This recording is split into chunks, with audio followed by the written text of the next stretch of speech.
I never thought the day would come where I would be buying illegal drugs for my grandmother. Why would I admit to this criminal activity, you ask? Well, because the prescription drugs she was taking were killing her. She was addicted to the powerful painkiller called Norco. I did plenty of things to help her to try to get around her addiction. I took away her pain medications and dosed them out daily.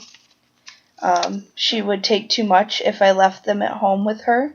She would forget that she took them and take an extra one, or she would have pain still, and so she would just take maybe 2 more. Eventually, she was taking 10 to 15 Norcos every day for pain.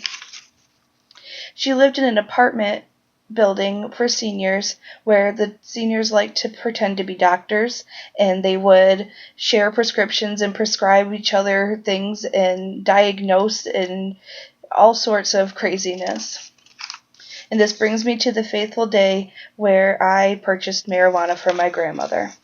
When I went in for my daily check to bring her medications, and I found her naked on the floor, covered in blood, laying in a puddle of her own urine.